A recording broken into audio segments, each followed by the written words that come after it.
The empowerment of the Rural Adore Coalition that we built did not turn out exactly how we thought it would. We did get their electric line built, but the day we opened, Abdullah Jabara, who had first stopped our project and then made us grease his palms by doing another project, showed up to claim credit and say, "You're welcome for all the help I gave in getting you your electricity." And of course, there are cameras there. This guy is Lieutenant Colonel Brown. He's the battalion commander for Task Force Wolfhounds, 127 Infantry. They came in and replaced us. And he had such a huge area and such competing demands that he wasn't really able to continue what we did and continue to keep these guys together after we left. And, which kind of goes back to this common theme, which is we fought 9 one-year wars. We got a good head of steam. We had something that would work, and then the next unit came in, didn't really understand what we were doing, not because they're not smart or because they're not great Americans, just because we only had 2 weeks to explain it to them, everything we had learned over a year. And I'm certain that after we left, they made all the same mistakes that we made. Tragically, combat operations supposedly ended in August 2010 as we were leaving. They did more fighting than we did. They actually, tragically, they lost 3 soldiers during their rotation, 2 up in twos and 1 in Tikrit, the same sniper that shot Carrasco, because after we left, they didn't know that they had to keep those 4 guys in jail.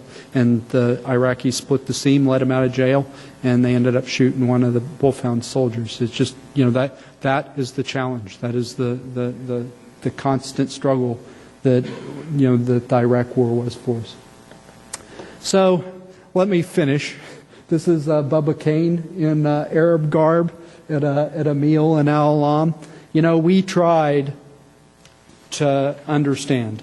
The article that I wrote before I wrote this book was called "Fighting to Understand," and that's really what we did. We spent a year trying to figure out what the hell was going on there, and we sort of got it by the end. And we did a lot of this, and we did a lot of eating goat, and we did a lot of sipping chai, the sweet tea, and I don't smoke. I smoke more cigarettes in Iraq with shakes than I've probably got terminal cancer now. But we tried, and we did form bonds, and we did build relationships, and we did understand each other. However, at the end of the day, this is how they see us. This is a patch from one of the soldiers on patrol. It says "Pork-eating Crusaders," and he'd wear this on his body armor. And at the end of the day, they know we were leaving. That when we showed up, they knew we were leaving as a unit, and they knew America was leaving, and they had to live there.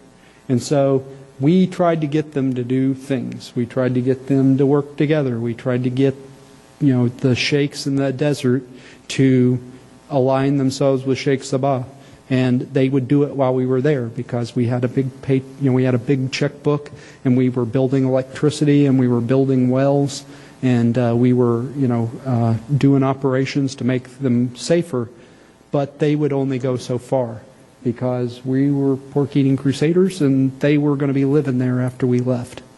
And so that was the challenge.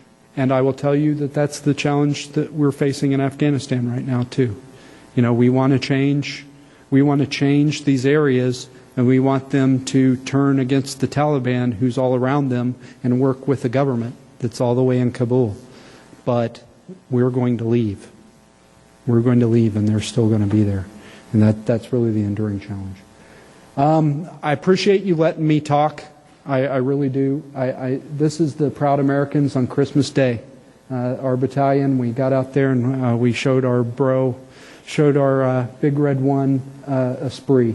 And every one of these soldiers, you can be proud. You can really be proud of what your Army, what your sons did in Iraq. And I'm just proud to be one of those faces in that picture. And I thank you very much for having me here, and I would be happy to answer any questions that anybody has.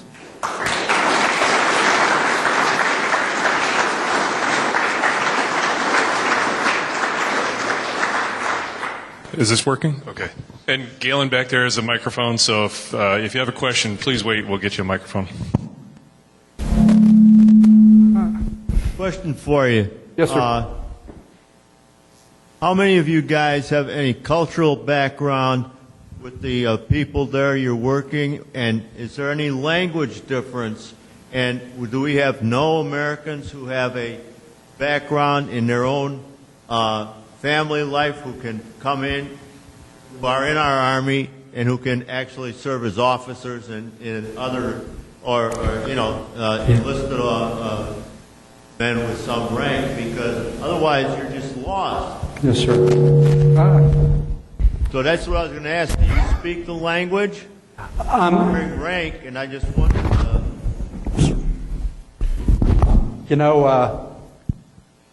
By 2009, 2010, we all got a cultural background in Iraq. It was my second time there, and I'm a lucky one. A lot of folks there had been there 3-4 times. You're right, sir. There are a lot of Americans. I pointed at one, Specialist Ortega, which is not his real name. He was born in Baghdad. He worked as an interpreter with us. They've got a program where if you work as an interpreter with us, you get your visa and you can come to the United States after 6 months. It became like a visa mill. Everybody wanted to be an interpreter so they could work 6 months and then leave. But this guy, he came back here. He went straight to an Army recruiter, raised his right hand, put on a uniform, and went right back. And there are guys like that. He's just one. So we did have that. And we had, great Americans like Mike Samander, who's Palestinian American, he spoke fluent Arabic, went over there, did a lot of great things for us. And interestingly, he was also, before the war, he was a contractor. He did government contracts. So this guy was like my BS detector. When these guys say, it takes $20 million to build an electric line, he would tell them before even translating to me, that's nonsense. That's $20,000. You think we're idiots? And the guy'd get all stunned, and then we could actually have a conversation. So there was a lot of that. But you're absolutely right, sir. There was not enough guys like me, Major Pat Proctor, that spoke the language. And, I could speak a few words. I could say hi. I could say, please don't feed me any more goat. But, I really could, I could not interact. And so I was very much at the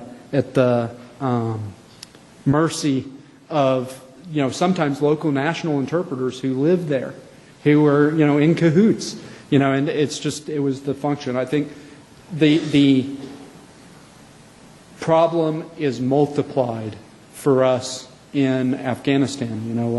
The 1st Infantry Division's training, the headquarters training to go to Afghanistan right now, and the area we think we'll be in, 30, 40 languages.